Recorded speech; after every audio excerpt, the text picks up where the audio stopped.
Jake Martinez walked through the doors of Lincoln High School on a Tuesday morning in September. He carried a backpack like any other student, wore jeans and a plain blue shirt, and looked like he belonged there. But Jake was not like the other students. He was 25 years old, though he looked 17 thanks to the military doctors who had changed his body. He had fought in wars that these kids could not imagine, in places so far from Earth that the light from their sun took years to reach home. The hallways smelled like cleaning supplies and teenage stress. Jake remembered that smell from his own high school days, back before he joined the military, back before he knew that humans were not alone in the universe. Now he was here again, pretending to be something he was not. Principal Collins met him at the office. She was a tired-looking woman with gray hair and kind eyes. She handed him his class schedule and smiled. "Welcome to Lincoln High, Jake. I hope you'll like it here. Your last school said you were a good student." Jake nodded.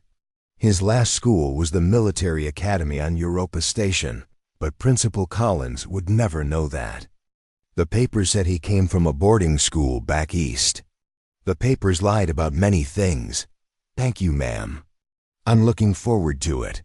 His first class was chemistry with Mrs. Parker. Jake found a seat in the back corner, where he could see the whole room and both exits. Old habits were hard to break. The other students looked so young to him, even though his body was the same age as theirs. They worried about tests and dates and college applications. Jake worried about whether humanity would survive the next attack. Mrs. Parker was explaining something about molecular bonds when a boy with blonde hair turned around to look at Jake. This was Brad Thompson, the quarterback, though Jake did not know that yet. Brad had the kind of confidence that came from being the biggest fish in a small pond. He had never met a fish from the ocean. "Hey, new guy," Brad whispered. "Where you from?" "Back east," Jake said quietly. He did not want to draw attention. "What kind of school?" "Military academy," Brad smirked. "Oh, one of those fancy places where they teach you to march around and follow orders. That you're real tough." Jake did not answer. He had learned that the best response to challenges was often no response at all. Brad would get bored and move on.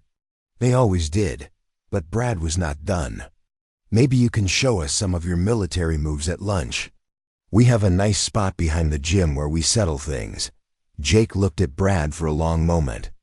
Brad saw a thin teenager with dark hair and calm eyes.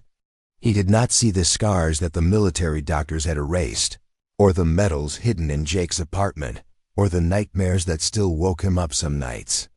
He did not see the 3 Keth warriors that Jake had killed with his bare hands when his weapon ran out of power on Titan Base. "I'd rather not," Jake said simply.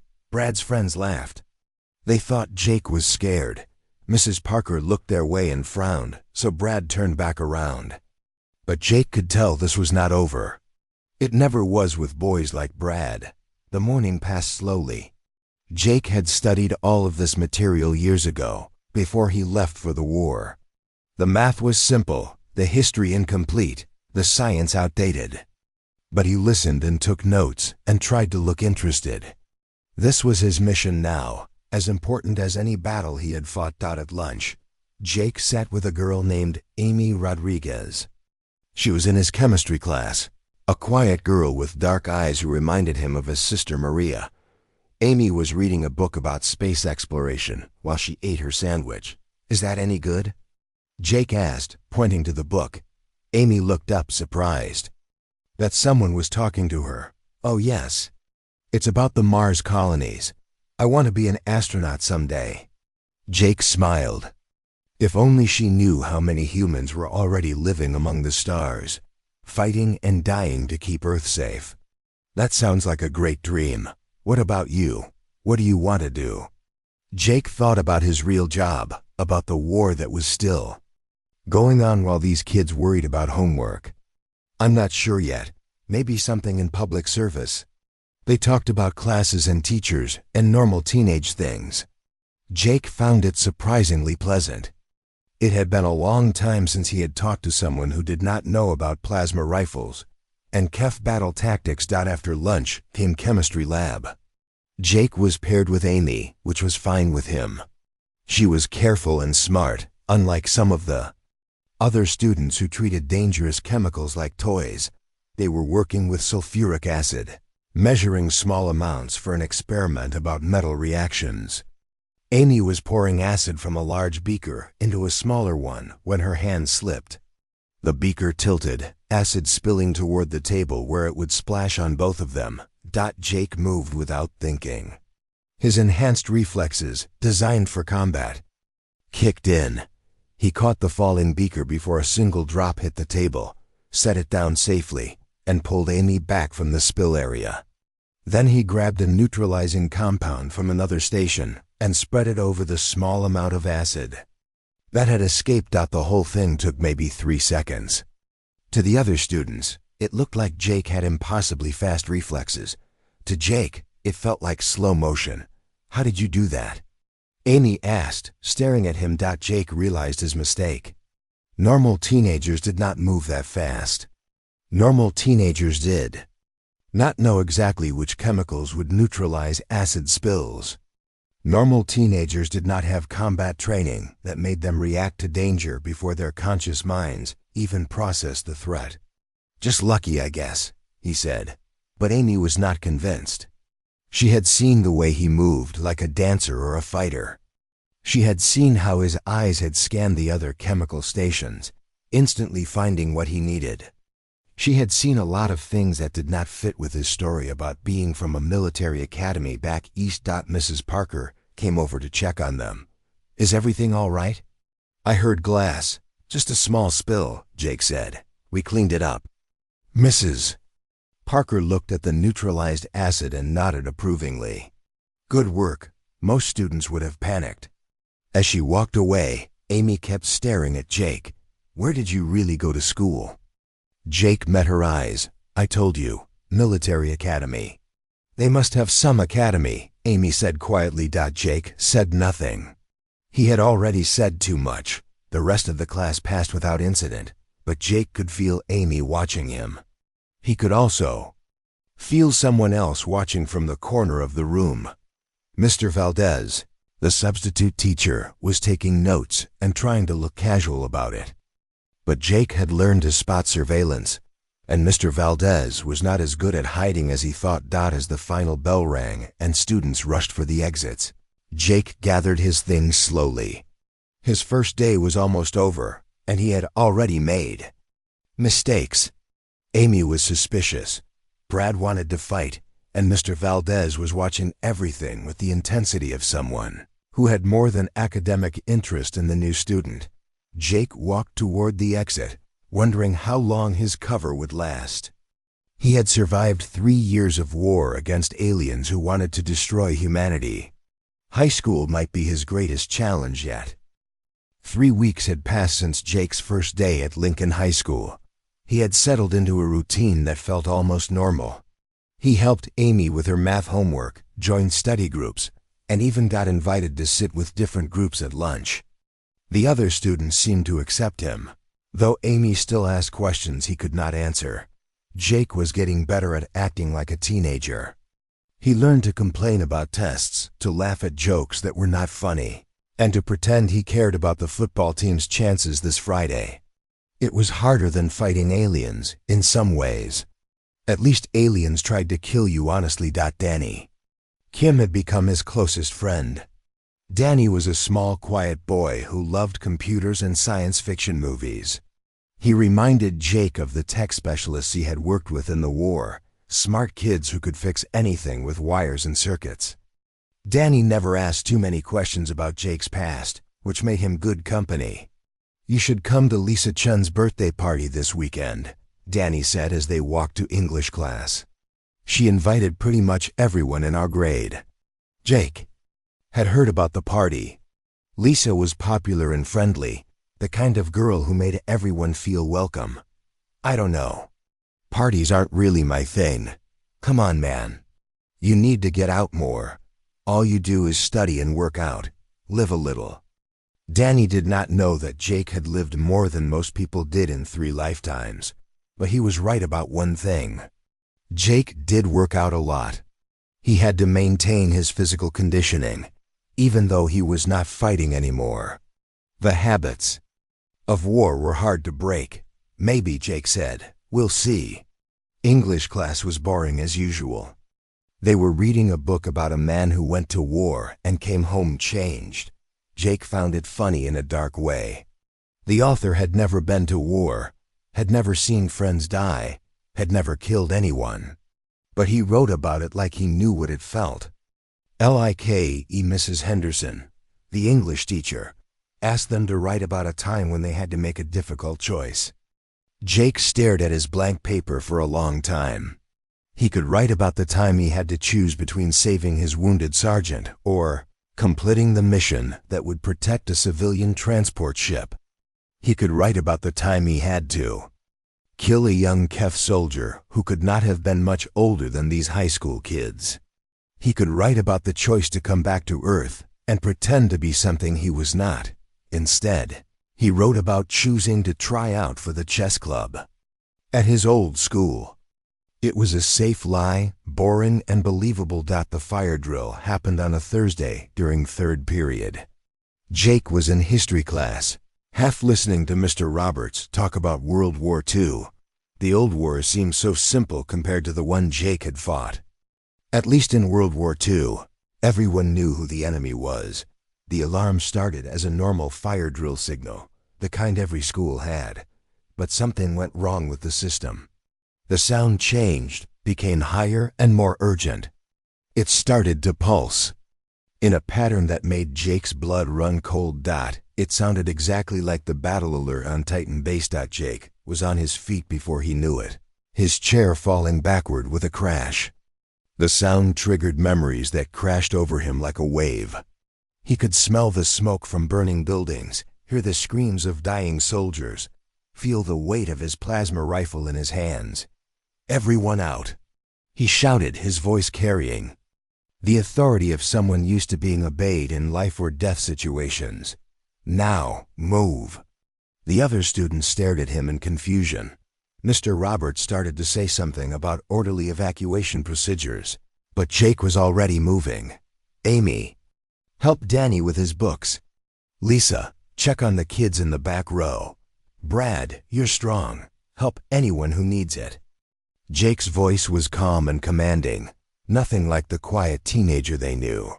We go out the north exit, not the main doors. Too many people will use those.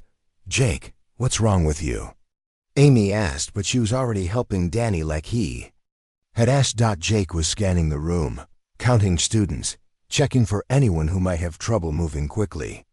His military training had taken over completely. These were not high school students anymore. They were civilians under his protection. Windows in the science wing might be compromised if there's a real fire, he said, more to himself than to them. East exit will be faster. He led them through the hallways with the efficiency of someone who had evacuated buildings under enemy fire.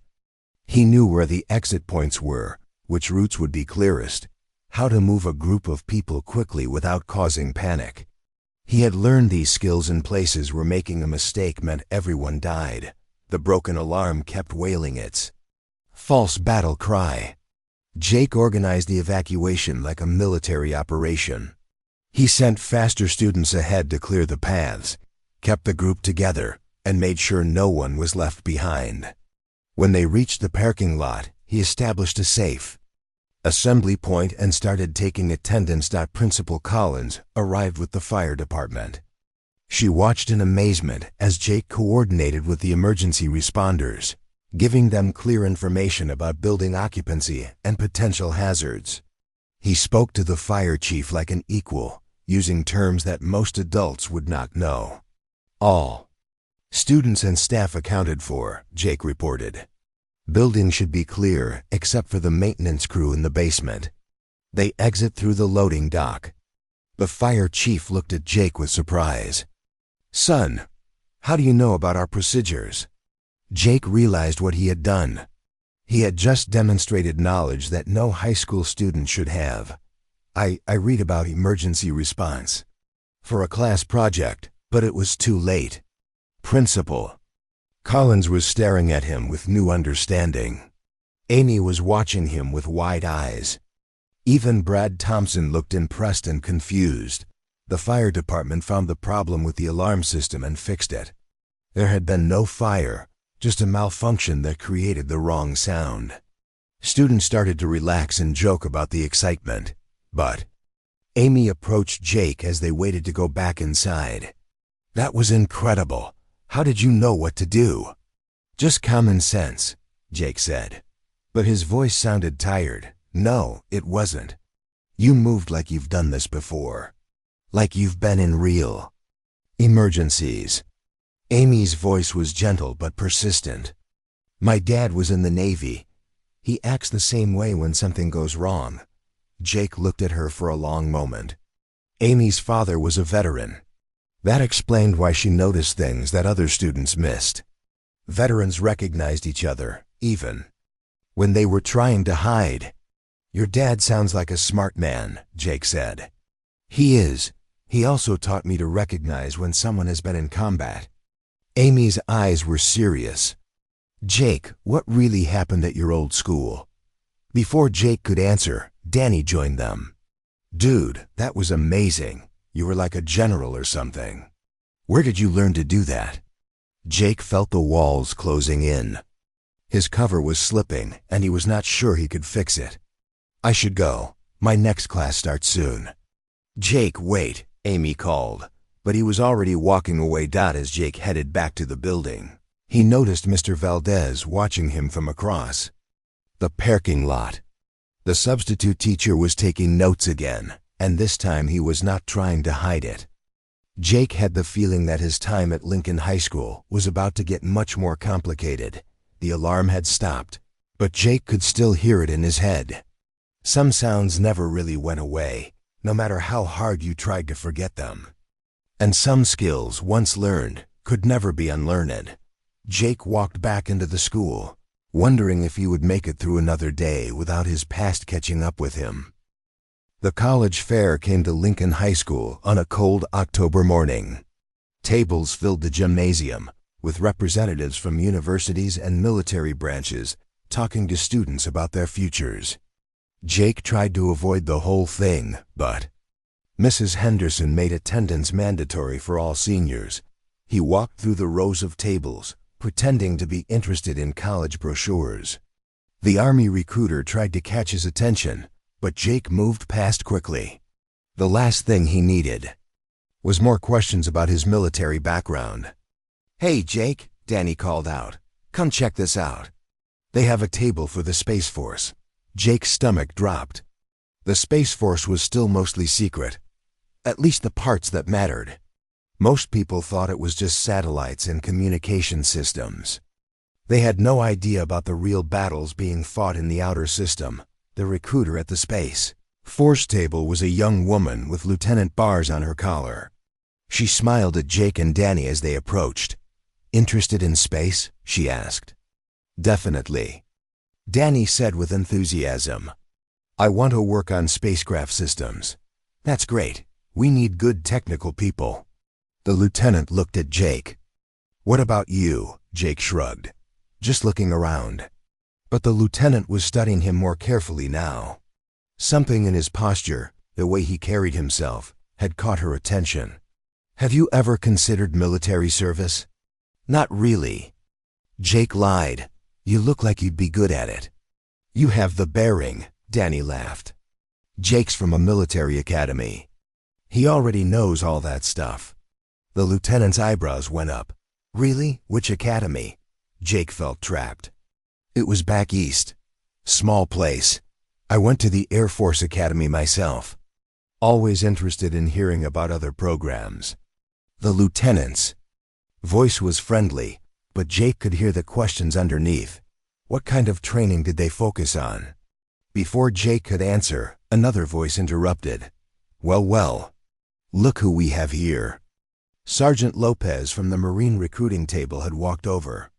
He was a big man with scars on his hands and the look of someone who had seen real combat. His eyes locked onto Jake with recognition. "I know you," Sergeant Lopez said slowly. "You're military, not academy either. Real military." Jake's heart started racing. "I think you have me confused with someone else." "No, I don't think so." Sergeant Lopez was studying Jake like a puzzle he was trying to solve. "The way you stand, the way you scan the room, the way you position yourself near exits. You're a soldier, son. Question is, what branch and what unit?" A small crowd was gathering. Amy and Peter Davis had come over to see what was happening. Lisa Chun was there too, along with several other students who had heard the conversation. "I don't know what you're talking about," Jake said, but his voice sounded strained. Peter Davis stepped forward. He was a quiet kid who usually kept to himself, but his father worked for a defense contractor, and Peter heard things at home. "You know about classified stuff," Peter said quietly.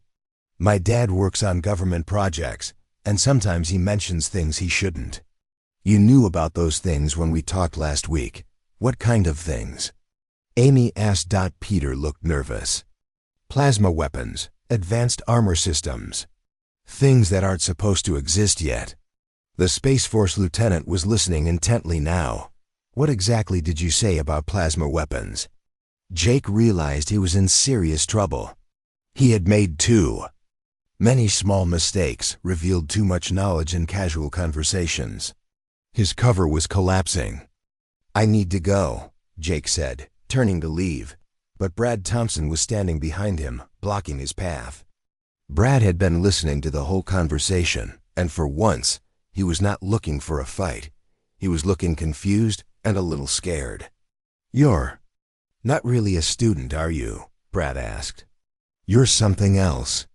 "I'm just trying to get an education," Jake said. "No, you're not." Amy's voice was gentle but firm. "You're here for some other reason. The question is what?" Jake looked around at the faces watching him.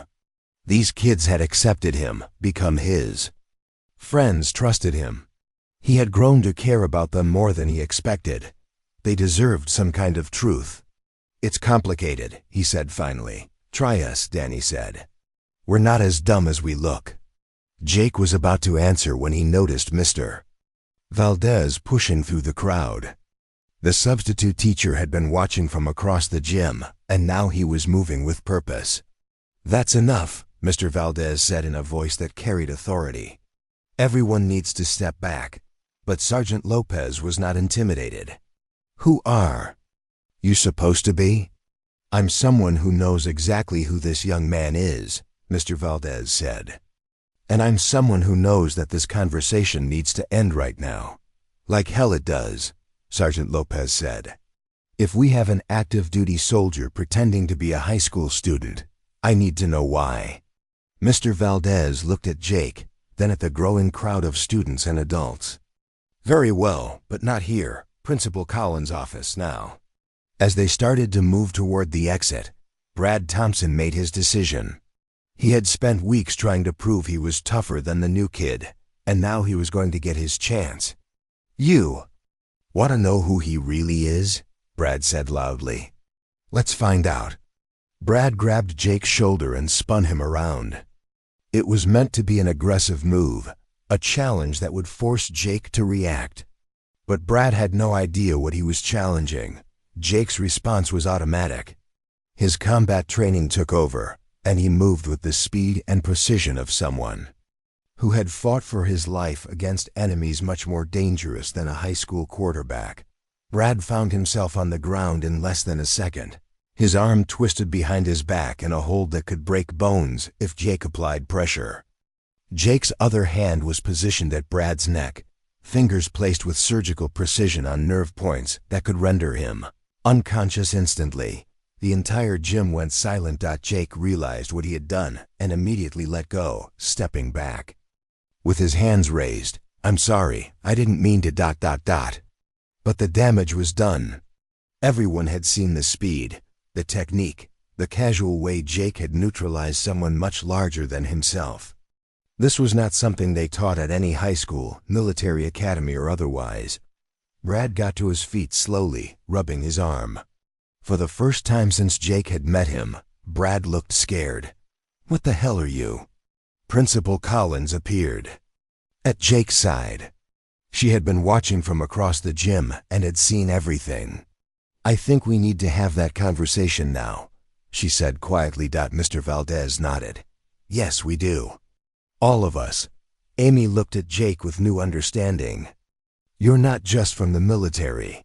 You're from something special, aren't you?" Jake met her eyes. "You could say that." "How special?" Peter asked. Jake looked around at the faces of his classmates. These kids who had become his friends without knowing who he really was. They were about to learn that their world was much bigger and more dangerous than they had ever imagined. "Special enough that most people don't know it exists," Jake said. "Special enough that I probably shouldn't be telling you this. But you're going to anyway," Danny said. It was not a question. Jake nodded. "I think I have to." The truth was coming out, whether he wanted it to or not. And once it was out, nothing would ever be the same again. Principal Collins closed the door to her office and turned to face the group that had gathered there. Jake sat in the middle, surrounded by Amy, Danny, Peter, and Brad. Sergeant Lopez stood near the window, his arms crossed.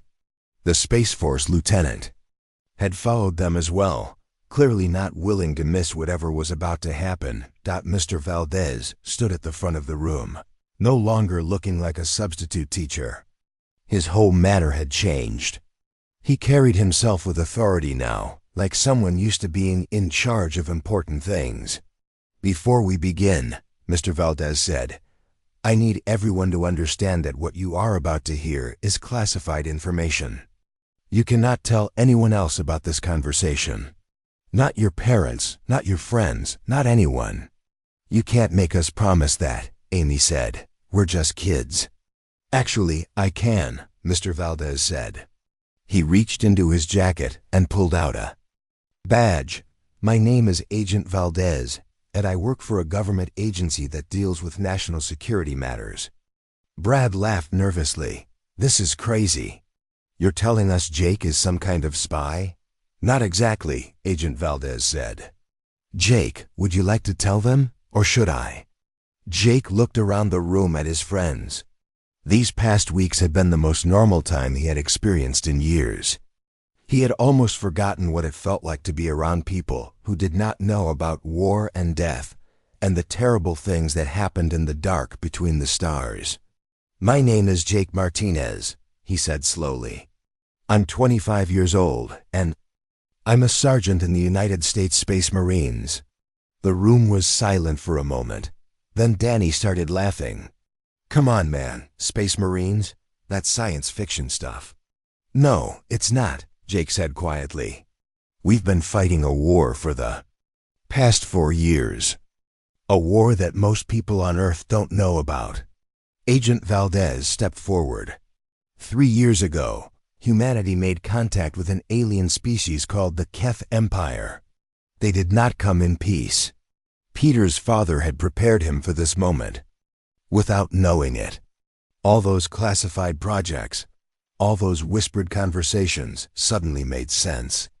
The government has been building weapons, space weapons. My dad's been working on them.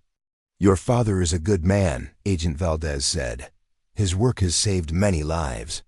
Amy was staring at Jake like she was seeing him for the first time.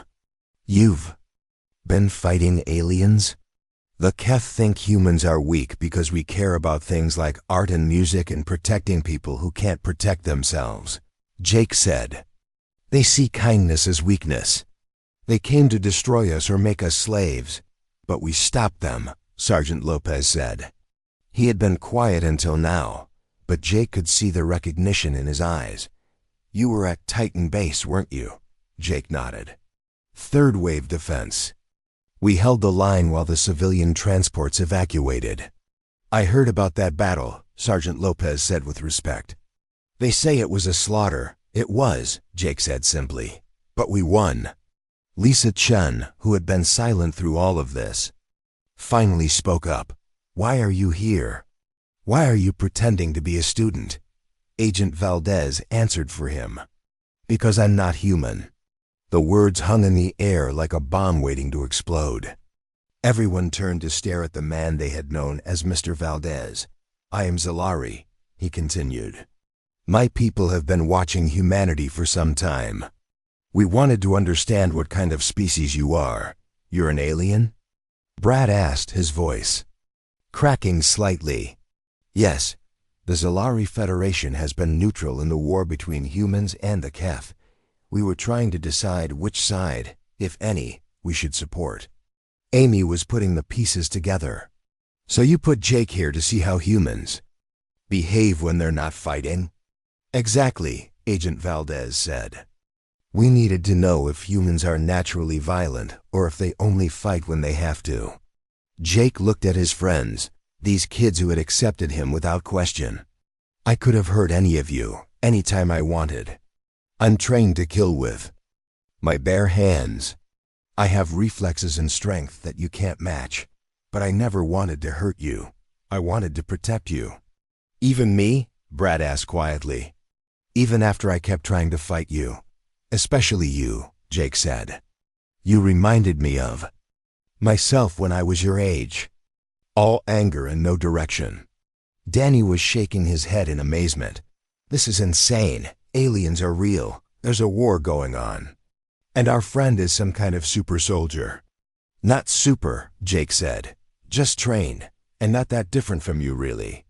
I like the same movies, the same music. I worry about the same things. I just happen to know how to fight. Principal Collins had been listening to everything without saying a word. Now she stepped forward. What happens now? Agent Valdez smiled, and for the first time, it looked genuine. Now we change everything. The Zalari Federation has made its decision. We will ally with humanity. Because of Jake? Amy asked. Because of all of you, Agent Valdez said. Jake could have dominated this school. He could have made himself the most popular, most feared, most powerful person here. Instead, he chose to be kind. He helped with homework. He made friends. He protected people. But it's not just Jake, Agent Valdez continued. It's how you responded to him. Brad, you challenged him because you felt threatened. But when you realized what he really was, you didn't run away. You stayed to learn. He turned to Amy. You saw through his cover, but you didn't expose him. You tried to help. Danny, you befriended him without caring about his secrets. Peter, you shared your own secrets with him. Lisa, you welcomed him into your social circle. Agent Valdez looked around the room. This is what makes humanity dangerous. Not your weapons or your tactics, but your ability to turn enemies into friends. The Keth fight because they hate. Humans fight because they love. Jake stood up. The war isn't over. The Keth will keep coming.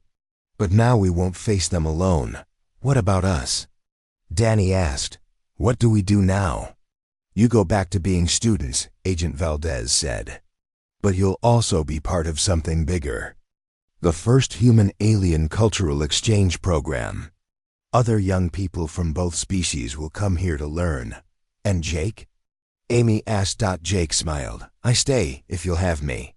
Turns out I'm pretty good at this high school thing. Principal Collins cleared her throat. I suppose we'll need to discuss your transcript situation. Everyone laughed, and for a moment, the tension broke. They were still teenagers, still worried about grades and tests and all the normal things that teenagers worried about. But now they were also part of something historic. One more thing, Agent Valdez said. The Keth Empire has been studying human behavior too. They think our compassion makes us weak. They're wrong, but they won't realize it until it's too late. What do you mean? Peter asked. Jake answered. They're coming to Earth. They want to end this war by destroying our home world. But they don't understand what they're really attacking. They think they're attacking a planet of warriors, Agent Valdez said. They don't realize they're attacking a planet of people who will do anything to protect their families. Amy looked out the window at the parking lot full of students heading home. They have no idea what's coming, do they? No, Jake said, but when the time comes, they'll be ready. Humans always are. The meeting ended, and slowly the group began to leave. As Jake gathered his things, Amy approached him. Was any of it real? She asked. The friendship, I mean. Jake looked at her seriously. All of it. That's the point. I'm still the same person you had lunch with every day. I'm still the guy who helped you with chemistry. I'm just also someone who knows how to fight when fighting is necessary. And you'll teach us? If you want to learn. But I hope you never have to use it. As they walked out of the school together, Jake realized that his mission had succeeded in ways he had never expected. He had come here to prove that humans could choose peace over war. Instead, he had learned that the choice between peace and war was not what mattered. What mattered was choosing to fight for the right reasons. The war with the Keth would continue. But now humanity had allies, and more importantly, they had something worth fighting for. Not just survival, but the chance to build a universe where kids could go to school and worry about homework instead of battles among the stars. Jake Martinez, Space Marine, walked out of Lincoln High School ready for whatever came next. He was no longer pretending to be a student. He was a bridge between worlds, a teacher, and a guardian of the future that these kids would inherit. The galaxy was about to learn what humans were really capable of when they fought not just for themselves, but for each other.